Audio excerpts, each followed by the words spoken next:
Hello student, स्वागत है आपका इस क्लास में जिसमें आप पढ़ रहे हैं क्लास 4 का एनवायरनमेंट यानी पर्यावरण का कक्षा 4, जिसका आज पढ़ने वाले हैं चैप्टर 4 हमारा भोजन। और ये है क्लास 4 की वर्कबुक जिसमें आपको क्वेश्चन और आंसर लिखने हैं। आपको इसी में स्पेस दिया गया, वो लिख सकते हैं। इससे पहले मैं आपको 3 चैप्टर पढ़ा चुके, उनकी लिंक भी आपको इसी वीडियो के डिस्क्रिप्शन में मिल जाएगी। आप वहाँ से जा करके उनको देख सकते हैं। और अगर अभी तक आपने मेरे चैनल को सब्सक्राइब नहीं किया तो आप इसे सब्सक्राइब कर लीजिए, जिससे आपको इसी प्रकार से बेसिक एजुकेशन से रिलेटेड टॉपिक मिलते रहेंगे। तो शुरू करते हैं फर्स्ट क्वेश्चन से। आपके घर में खाने में क्या क्या बनता है? ये नॉर्मल सा क्वेश्चन है जो आप स्वयं भी लिख सकते थे। जो चीज़ें आपके घर में खाने के लिए बनती हैं वो नॉर्मली क्या क्या बनता है कि रोटी है, पूड़ी, कचौड़ी, हलवा, चावल, हरी सब्जियां, दालें आदि ये घर में हमारे बनती हैं। तो आप इसे स्वयं भी लिख सकते थे। देखते हैं सेकंड क्वेश्चन। सेकंड है, खाना खाने से हमें निम्न में से कौन सा लाभ होता है? और उसके सामने सही का टिक लगाना। जो लाभ होता है उस पर आपको टिक लगाना है। जैसे शरीर को शक्ति मिलती है, बिल्कुल मिलती है, इस पर आप टिक कर दीजिएगा। शरीर स्वस्थ रहता है, बिल्कुल स्वस्थ रहता है। शरीर रोगों से मुक्त रहता है, बिल्कुल रोगों से मुक्त रहता है। शरीर तरोताज़ा महसूस करता है, खाने के बाद तरोताज़ा महसूस इसलिए करता है, एनर्जी आ जाती है। शरीर में बेचैनी होती, खाना खाने से बेचैनी नहीं होती है। शरीर कमज़ोर हो जाता, खाना खाने से कमज़ोर नहीं होता। शरीर को ऊर्जा नहीं मिलती है, ऐसा नहीं है। शरीर में वृद्धि होती है, ये सही है। तो ये 3 जो 2, 3, 2, 4 और 6 वाले ऑप्शन है ये सही नहीं थे, और जो सही थे उन पर हमने टिक किया है। नेक्स्ट क्वेश्चन है, भोज्य पदार्थ किसे कहते हैं? ठीक है, अब भोज्य पदार्थ ऐसी चीज़ें जिनको हम खा सकते हैं वो भोज्य पदार्थ होती हैं। तो ऐसे भोजन जिन्हें हम पसंद करते हैं और उन्हें खा सकते हैं और जो हमारे शरीर के लिए लाभदायक होते हैं वो भोज्य पदार्थ कहे जाते हैं। ठीक, तो इसमें इतना लिखना था। और क्वेश्चन है, निम्न में से कौन सा पोषक तत्व का कार्य करता है? पोषक तत्व का कार्य करता है, जैसे शरीर को ऊर्जा प्रदान करता है, ये भी पोषक तत्वों का काम है। शरीर को तंदुरुस्त बनाए रखता है, ये भी पोषक तत्वों का काम है। और शरीर की वृद्धि एवं विकास में मदद करता है, ये भी पोषक तत्वों का काम है। तो ये तीनों ऑप्शन ही सही हैं। तो 1, 2, 3 आप द वाले पर टिक कर सकते हैं। नेक्स्ट क्वेश्चन है, आपके द्वारा खाए जाने वाले भोजन का नाम और वहाँ कहाँ से प्राप्त होता है, ये आपको इस टेबल में लिखना है। जो भोजन हम प्राप्त करते हैं उनके नाम भरने, और वो भोजन हमें कहाँ से प्राप्त होते हैं ये भी हमें इस टेबल में टिक करना है। इस प्रकार से एक टेबल हमें गिवन है। तो खाए जाने वाले भोजन का इसमें नाम लिखना है, ये किस चीज़ से बनता है ये लिखना है। फिर निम्न में से किस खाद्य पदार्थ से प्राप्त होता है? ये मतलब पौधों से प्राप्त होने वाली अनाज, दलहन, फल, सब्जियां ये पौधों से प्राप्त होती हैं। लेकिन दूध, घी, मक्खन, अंडा ये जानवरों या कीट पतंगों से प्राप्त होते हैं। ठीक है, मतलब जानवरों से प्राप्त होते हैं। शहद होता है वो कीट से प्राप्त होता है। तो हमने पहले लिखा है रोटी, चावल ये पौधों से प्राप्त होने वाला है और ये अनाज की श्रेणी में जाता है। दाल ये भी पौधों से प्राप्त होती है, दलहन के पौधों से प्राप्त होती है। फल भी पौधों से प्राप्त होते हैं और फल सब्जी वाले कॉलम में टिक कर देंगे आप। हरी सब्जियां पौधों से प्राप्त होती हैं। ठीक है, हरी सब्जी पौधों से प्राप्त होती है तो सब्जी वाले में टिक कर देंगे। इसी प्रकार से दूध, घी ये हमें जानवरों से प्राप्त होता है और हम जानवरों वाले कॉलम में इसको टिक कर देंगे। इसी प्रकार से ये लिखा हुआ है मीट है, चिकन है, मटन है, अंडा है, ये सब चीज़ें जानवरों और पक्षियों से प्राप्त होती हैं। मतलब आप मटन खा रहे हैं तो वो जानवर की होगी किसी की, और अगर जैसे चिकन होती है तो ये मुर्गी की मीट बोली जाती है तो वो पक्षी श्रेणी में आ जाएगी, और ये जानवरों से प्राप्त या पक्षियों से प्राप्त होने वाली है। तो इसमें केवल इस प्रकार से लिख करके लिखना हमें इतना था, इधर टिक करना था कि ये चीज़ हमें कहाँ से मिलती है। सेकंड क्वेश्चन समझते हैं, कौन सा खाद्य पदार्थ वनस्पतियों से प्राप्त नहीं होता है? वनस्पतियों से मतलब है पेड़ पौधों से प्राप्त ना होने वाला खाद्य पदार्थ आपसे पूछा गया है। तो देखिएगा इसमें शहद है, सूखे मेवे हैं, फल है और हरी सब्जियां। हरी सब्जियां पौधों से प्राप्त होती हैं, फल भी पौधों से प्राप्त होते हैं और सूखे मेवे भी पौधों से प्राप्त होते हैं। लेकिन एक शहद होता है ये वनस्पति से प्राप्त नहीं होता, हमें होता वनस्पतियों से। ये मक्खियाँ, मधुमक्खियाँ शहद कहाँ से लाती हैं? फूलों से ही लाती हैं। लेकिन बनाता कौन है उनको? बनाते कीट हैं जो मधुमक्खियाँ होती हैं। तो वो ये वनस्पति से प्राप्त होने वाला भोज्य पदार्थ नहीं है। इसी प्रकार से नेक्स्ट है, ऊर्जा देने वाले पोषक तत्वों को क्या कहते हैं? जिनसे हमें ऊर्जा प्राप्त होती है। तो कार्बोहाइड्रेट और वसा शरीर को ऊर्जा देने वाले भोजन कहे जाते हैं। जो कार्बोहाइड्रेट युक्त भोजन है, वसा युक्त भोजन है, ये शरीर को एनर्जी गिविंग फूड कहे जाते हैं। नेक्स्ट है, कार्बोहाइड्रेट के मुख्य स्रोत क्या है? एनर्जी गिविंग फूड यानी ऊर्जा देने वाले भोजन हमें प्राप्त कहाँ से होते हैं, उनके स्रोत लिखने हैं। यानी क्या खाएंगे तो हमें ये ऊर्जा देने वाले भोजन प्राप्त होंगे, यानी कार्बोहाइड्रेट और वसा। गेहूँ है, ज्वार है, बाजरा है, मक्का यानी अनाजों से। मोटे अनाज हैं, चावल है, आलू है, जड़ों वाली सब्जियाँ आदि कार्बोहाइड्रेट के स्रोत होते हैं, इनसे हमें कार्बोहाइड्रेट प्राप्त होते हैं। तो हमने सब लिख रखा, आपको केवल पढ़ाना है, समझाना, आप अपने वर्कबुक में नोट कर सकते हैं। समझते हैं नेक्स्ट। और नेक्स्ट है, नितिन को फुटबॉल खेलने के बाद थकान महसूस होती है, उसे निम्न में से कौन सा आहार लेना चाहिए जिससे उसे जल्दी ऊर्जा मिले। तो देखिएगा, चीनी, पनीर, घी, ये घी ले सकते हैं, लेकिन घी एकदम नहीं खा सकता इतना घी, वैसे एनर्जी गिविंग फूड होता है फैट, और इसमें बादाम आप कर सकते हैं। अगर बादाम खाते हैं तो आपको एनर्जी मिलेगी। घी भी है, आप घी खा सकते हैं, आपको एनर्जी मिलेगी। नेक्स्ट है कि कोष्टक में दिए गए वसा युक्त खाद्य पदार्थों को वर्गीकृत करके तालिका में लिखिएगा। तो वनस्पतियों से प्राप्त होने वाले वसा है और ये जंतुओं से प्राप्त होने वाले वसा युक्त भोजन है। तो यहाँ पर ये टोटल इन्होंने लिख रखी है, आपको यहाँ पर छटनी करनी है इनकी एक तरीके से। तो वनस्पति, जैसे सोयाबीन है, ये वनस्पति से मतलब होता है पौधों से प्राप्त होने वाले। दूध आपका इसमें जानवरों से प्राप्त होने वाला है। तेल वनस्पतियों में है। सूखे मेवे वनस्पतियों में है। पनीर दूध का बनता है तो वो इसमें चला जाएगा। मांस इसमें चला जाएगा। नारियल इसमें वनस्पति में आ जाएगा। घी इसमें चला जाएगा। मूंगफली यहाँ आ जाएंगी। सूरजमुखी इसमें आ जाएंगी और सरसों इसमें आ जाएगी। यानी पौधों से प्राप्त होने वाले आपको अलग करने हैं और जानवरों से प्राप्त होने वाले खाद्य पदार्थ आपको अलग करके लिखने हैं। तो आप नोट कर सकते हैं इसको। नेक्स्ट है, निम्नलिखित में से कौन सा काम वसा द्वारा होता है, सही का टिक करना। जैसे शरीर के तापमान को बनाए रखना, रक्त संचार को बनाए रखना, ऊर्जा का भंडारण करना। तो देखो, जो वसा होता है ये क्या करता है, ये हमारे शरीर में एनर्जी को स्टोर करता है। ऐसे नहीं, कुछ लोग मोटे हो जाते, खाल लटकने लगते, तो ये क्या होता है, ये वसा ही तो स्टोर हो जाता, फैट बोलते हैं इसको। तो अगर ज़्यादा वसा युक्त भोजन हम खाते हैं तो इससे क्या होता है, ये हमारे शरीर में मोटापा बढ़ाता है और ये एनर्जी इकट्ठी होने लगती है हमारे शरीर में। जब हम कोई काम करते हैं मेहनत वाला तो ये एनर्जी वहीं से आती है, या हम व्रत रह रहे होते हैं, कुछ नहीं खाते हैं, तब भी एनर्जी उस दिन हमें इसी भंडारित ऊर्जा से ही प्राप्त होती है। तो आप गा पर टिक कर सकते हैं। जब हम उपवास करते हैं तब हमें काम करने के लिए ताकत, देखो वही बात आ गई। तो ये ताकत कहाँ से प्राप्त होती है, वसा से प्राप्त होती है, जो हमारे शरीर में पहले से स्टोर होती है। यदि हम निम्न में से प्रत्येक वस्तु को 100 ग्राम वजन के साथ जांचते हैं, यानी आप 100 ग्राम घी, 100 ग्राम आम, 100 ग्राम बादाम और आलू के चिप्स ले लें, तो ये कहेंगे सबसे कम वसा किस में होगी, सबसे कम वसा किस में होगी। तो घी तो वसा होता ही है, बादाम में भी तेल निकलता है, इसमें भी वसा होता है, आलू में भी थोड़ा वसा होता है, लेकिन यहाँ पर आम में वसा नहीं होगा। तो आप बा को टिक कर सकते हैं। सबसे कम होगा, वसा होगा लेकिन सबसे कम की मात्रा बता रहे, इनमें सबसे कम किस में होगा।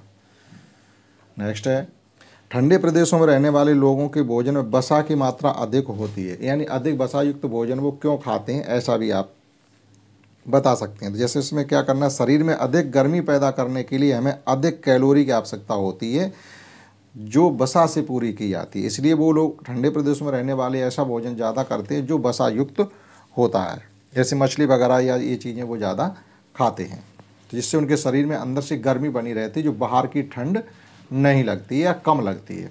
नेक्स्ट है, खनिज तत्वों की आवश्यकता होती क्यों है। देखो, खनिज और विटामिन सी, ये दो चीज़ें ऐसी होती हैं जो हमारे शरीर को रोग मुक्त रखने का काम करती हैं। देखो, प्रोटीन होती है शरीर की वृद्धि के लिए, कार्बोहाइड्रेट वसा होता है शरीर को ऊर्जा देने के लिए, और विटामिन और खनिज होते हैं शरीर को रोग मुक्त रखने के लिए, शरीर की रोग प्रतिरोधक क्षमता को बढ़ाने का काम करते हैं, जिससे हम कम बीमार होते हैं या बीमार नहीं होते हैं। तो हमारा शरीर रोग मुक्त रहे इसलिए हमें खनिज तत्वों की आवश्यकता पड़ती है, ये इसमें आप लिख सकते हैं। हमें रेशेदार भोज्य पदार्थों को अधिक मात्रा में क्यों खाना चाहिए। रेशेदार भोज्य पदार्थ जो हमारी आंतों को स्वस्थ रखने का काम करते हैं, पाचन प्रक्रिया को बेहतर बनाने में सहायक होते हैं, कोलेस्ट्रॉल को नियंत्रित रखने में सहायक होते हैं। कोलेस्ट्रॉल एक ऐसी चीज़ होती है जो हमारी जो ब्लड वेन्स होती हैं, रक्त वाहिकाएँ होती हैं, उनमें ये जम जाता है। जब ये जम जाता है, अगर ज़्यादा कोलेस्ट्रॉल की मात्रा हो जाती है तो हृदय से संबंधित रोग हो जाते हैं। तो ये क्या, रेशेदार जो फल जो भोज्य पदार्थ होते हैं वो कोलेस्ट्रॉल को नियंत्रित रखते हैं, हमारे शरीर में कोलेस्ट्रॉल बढ़ने नहीं देते हैं। ब्लड में शुगर को नियंत्रित रखने में भी सहायक होते हैं, और हृदय रोग, कैंसर आदि रोगों से बचाने में सहायक होते हैं रेशेदार भोज्य पदार्थ। तो इसमें आप इतना लिख सकते हैं। नेक्स्ट है, रेशेदार भोज्य पदार्थों में मुख्य स्रोत। अच्छा, ये रेशेदार भोज कौन से भोजन हम करें जिससे हमें रेशेदार भोज्य पदार्थ हमारे शरीर में पहुँचें। तो इसमें अलसी है, बादाम है, अनार है, सूखा अंजीर है, गेहूं का चोकर है, बाजरा है, राई का आटा है, राजमा है, दाल है, गाजर और चुकंदर आदि में प्रचुर मात्रा में फाइबर या रेशे पाए जाते हैं। तो ऐसे भोजन अगर हम तो करते ही रहते, नॉर्मली कोई ना कोई चीज़ ऐसी खाते रहते हैं जो रेशेदार भोजन हमारे शरीर में पहुंचता है। तो नेक्स्ट 4 क्वेश्चन है। 4 में हमसे पूछा गया, नीचे 2 थालियाँ दी गई हैं जिसमें कुछ भोजन पहले से परोसे गए हैं। आप उन थालियों में अन्य कौन सा भोजन परोसें जिससे सभी पोषक तत्वों से भरी हुई थाली हो जाए, यानी संतुलित आहार बन जाए। संतुलित आहार कब बनता है? ऐसा भोजन जिसमें कार्बोहाइड्रेट और वसा भी हो, विटामिन्स और खनिज भी हो और प्रोटीन भी हो। तो आप पहली थाली देखेंगे तो इन्होंने क्या दाल परोस रखी और रोटी परोस रखी। तो दाल से तो हमें प्रोटीन मिल जाएगी, रोटी से हमें कार्बोहाइड्रेट मतलब कार्बोहाइड्रेट मिल जाएगा जो ऊर्जा देगा। लेकिन इसमें क्या है, इसमें विटामिन से संबंधित कोई चीज़ नहीं है। तो हम क्या करेंगे, इस थाली में एक ऐसी चीज़ों को परसें जो विटामिन से युक्त हों, यानी फल दे सकते हैं, सलाद दे सकते हैं, इनको विटामिन युक्त भोज्य पदार्थ दे सकते हैं, जैसे सलाद आदि आप इस थाली में परोस दें। अब इस थाली में आ जाइएगा, इसमें क्या है कि अचार परसा हुआ। अचार क्या होता है? खट्टा होता है, जो विटामिन का काम करता है, यानी विटामिन सी आपको वहाँ से मिल जाएगी, यानी कोई ना कोई विटामिन मिल जाए। और चावल क्या, चावल भी है कार्बोहाइड्रेट होता है, जो गेहूं में होता है वही चावल में होता है। तो ये आपको मिल जाएगा यहाँ से। चावल में विटामिन ई भी होती है, लेकिन इसमें इन्होंने प्रोटीन से संबंधित कोई चीज़ नहीं रखी है। तो हम क्या करेंगे, जो एक कटोरी खाली है उसमें प्रोटीन युक्त भोज्य पदार्थ परस देंगे, जैसे कोई दाल आप इसमें बढ़ा देंगे तो ये हमारा संतुलित आहार बन जाएगा। तो हमने लिखा हुआ प्रोटीन युक्त भोज्य पदार्थ जैसे दाल आदि आप इसमें थाली बी में परोसेंगे। समझते हैं। नेक्स्ट है, निम्न में से कौन सा संतुलित आहार के लिए उचित है, उस पर सही का टिक लगानी। संतुलित आहार हमें किन से मिलेगा? वह भोजन जिसे पेट भर खाया जा सके। तो पेट भर अगर हम किसी भोजन को खाते हैं अच्छे से तो वो भोजन अच्छा होगा हमारे लिए, तभी तो पेट भर उसको खा पाएंगे। तो आप इस पर टिक कर सकते हैं, वो संतुलित आहार होगा जिसे हम पेट भर खा सकते हैं। वे खाद्य पदार्थ जो पोषक तत्वों, उम्र और मौसम के अनुसार सुपाच्य होते हैं, ये भी ठीक है, ये भी हमारे लिए संयुक्त संतुलित आहार का काम करेंगे। ऐसे खाद्य पदार्थ जिन्हें हम पसंद करते हैं और जिनमें सभी सब्जियां, फलियां, अनाज और फल शामिल हैं, ये भी हमारा संतुलित आहार के उसमें चला जाएगा। वह भोजन जो हमारे घर में बनता है, अब घर में भोजन बनता तो है लेकिन घर में संतुलित आहार वाला भोजन हो तब तो ठीक है, तो वही तो हम लोग पेट भर के खाते हैं। तो ये आप सब पर ही टिक कर सकते हैं। जो आपके भोजन घर में बनेगा क्या वो संतुलित नहीं होगा? बिल्कुल संतुलित बनाने की कोशिश की जाती है। तो आप सभी पदार्थों क्वेश्चन उसके ऑप्शन पर टिक कर सकते हैं। नेक्स्ट क्वेश्चन है, यदि हमारे शरीर को पर्याप्त मात्रा में पोषक तत्व नहीं मिलते हैं तो क्या हो सकता है? सीधी सी बात है, भोजन तो हम करेंगे लेकिन लगातार एक ही भोजन कर रहे हैं तो हमारे अंदर कुछ पोषक तत्वों या विटामिन की कमी होने लगेगी, जिससे होगा क्या, उस पोषक तत्व की कमी हो जाएगी। कमी होने से उससे संबंधित जो रोग है वो हमारे शरीर में हो जाएगा। यदि हमारे शरीर को पर्याप्त मात्रा में पोषक तत्व नहीं मिलते हैं तो हमारे शरीर में जिस पोषक तत्व की कमी हो जाती है उससे संबंधित रोग हो जाएगा। इसीलिए तो हम लोग बदल बदल के तरह तरह के भोजन खाते हैं, जिससे सभी पोषक तत्व, सभी विटामिन, खनिज हमारे शरीर में पहुंचते रहें। और नेक्स्ट क्वेश्चन है, ये संतुलित आहार स्वस्थ और सक्रिय रहने के लिए सभी जरूरी पोषक तत्व प्रदान करता है। ये संतुलित आहार की कैटेगरी होती है, मतलब उसकी विशेषता क्या होती है? संतुलित आहार स्वस्थ और सक्रिय रहने के लिए सभी जरूरी पोषक तत्वों को प्रदान करता है। तो संतुलित आहार के लिए क्या जरूरी है, मतलब किन के लिए जरूरी? केवल मनुष्यों के लिए ऐसा नहीं है, केवल शाकाहारी मनुष्यों के लिए ऐसा भी नहीं है, केवल मनुष्यों और पालतू जानवरों के लिए ऐसा भी नहीं है, सभी सजीवों के लिए, यानी जो भी जीवित प्राणी, जीव जंतु हैं, उन सब के लिए संतुलित आहार की ज़रूरत पड़ती है। तो आप दा वाले पर टिक करेंगे। और नेक्स्ट है, खाना पकाने में उपयोग किए जाने वाले विभिन्न मसालों और उनके उपयोग को नीचे एक टेबल दी गई है। इसमें क्या है, जैसे भोजन में डाले जाने वाले यहाँ मसाले लिखने हैं, यहाँ रंग लिखना है, और वह मसाले किस किस काम में आते हैं, किस में डाले जाते हैं, वो आपको लिखना है। बहुत से मसाले ऐसे हैं जो हमारे शरीर में दवाइयों का, औषधियों का भी काम करते हैं। तो इन्होंने लिखा हुआ हल्दी पीले रंग की होती है, सब्जी में डाली जाती है, और उन्होंने कहा कि घाव पर लगाने से घाव ठीक हो जाते हैं, और जुकाम में भी हल्दी काम करती है। तो फिर हमने लिखा है मिर्च का रंग लाल होता है, हमने लिखा सब्जी में। सीधी सी बात है, ज़्यादातर प्रयोग सब्जी में ही करते हैं। धनिया है, हरा होता है रंग, सब्जी में प्रयोग करते हैं। काली मिर्च है, इसका रंग काला होता है, ये सब्जी में प्रयोग करते हैं और औषधि का भी काम करती है। इसी प्रकार से जीरा है, इसका रंग काला होता है सब्जी में, और औषधि के रूप में भी जीरा का प्रयोग किया जाता है। लौंग काली होती है और सब्जी में प्रयोग करते हैं, और इसका प्रयोग भी औषधि के रूप में किया जाता है। तो इतना आप इसमें लिख सकते हैं। नेक्स्ट क्वेश्चन है,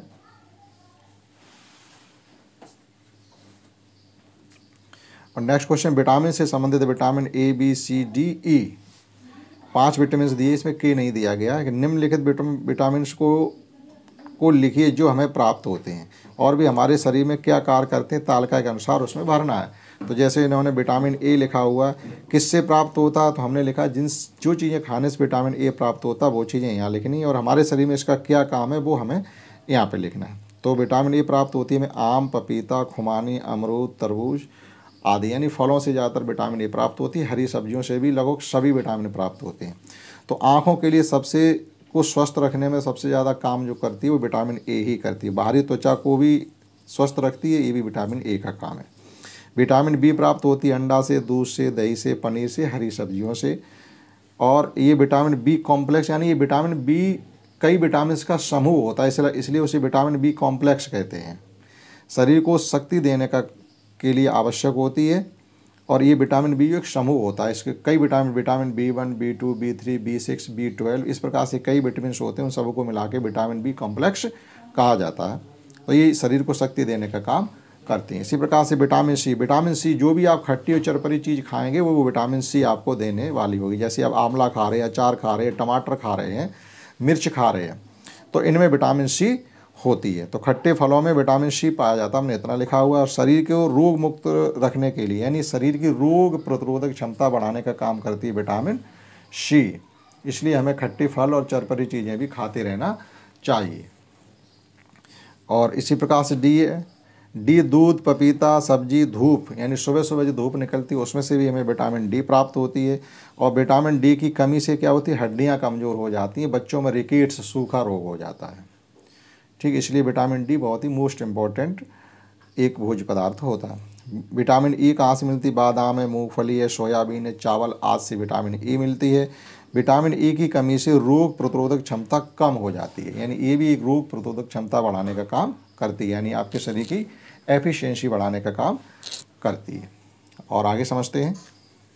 नेक्स्ट क्वेश्चन एक पहली टाइप उन्होंने बनाया, बूझो तो जाने। जैसे काले काले मोती जैसी छोटी सी पर गोल हूँ, बारीक पीसी या दरदरी, मैं तीखी स्वाद वाली हूँ, मीठी और नमकीन में दोनों में डाली जाती हूँ, सोचो सोचो मैं कौन हूँ, बोलो बोलो मैं कौन हूँ। तो यहाँ पर छपा हुआ है काली मिर्च, तो आप इसमें लिखेंगे काली मिर्च।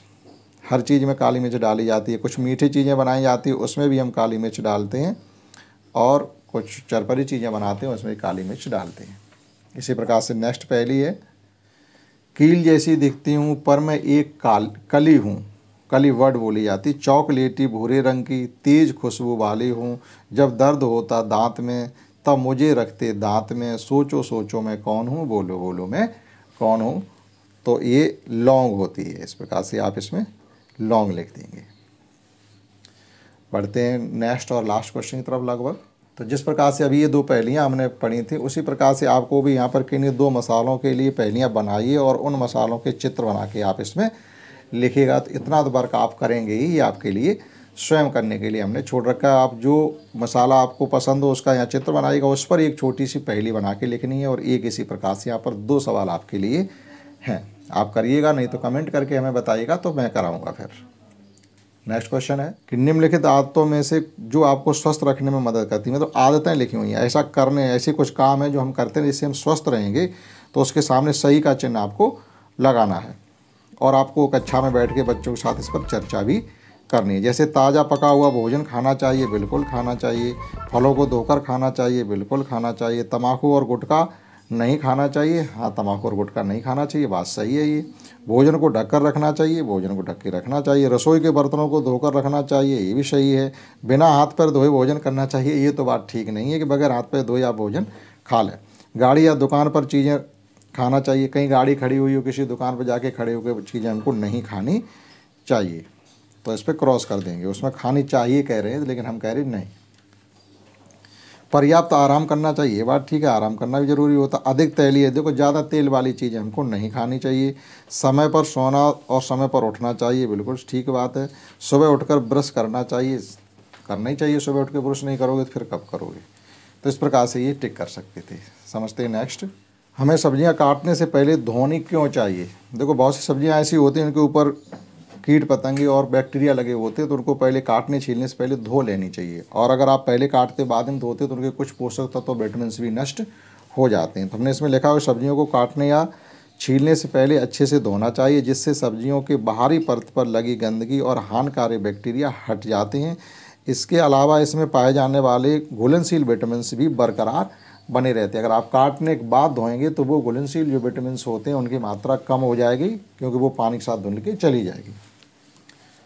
नेक्स्ट क्वेश्चन इसी प्रकार से, रोग मुक्त रहने के लिए मानसिक स्वास्थ्य भी जरूरी है। कार्ड सहित लिखिएगा। देखिएगा, कहते हैं कि एक स्वस्थ शरीर में एक स्वस्थ मस्तिष्क निवास करता है। अब यदि हम स्वस्थ नहीं हैं तो ऐसे में हम जीवन के अनमोल पहलुओं पर और खुशियों पर ध्यान केंद्रित नहीं कर पाएंगे। इसलिए हमें अपने मन मस्तिष्क दोनों को स्वस्थ रखने की ज़रूरत है। तो इसमें आप इतना लिख पाएंगे। और लास्ट क्वेश्चन है, यहाँ पर आपको 3 चित्र दिए गए हैं। ये बढ़ रही है, यानी उसके शरीर की वृद्धि हो रही है। वह रोज़ बहुत दौड़ता है और एक बच्चा पिछले हफ्ते से बीमार है।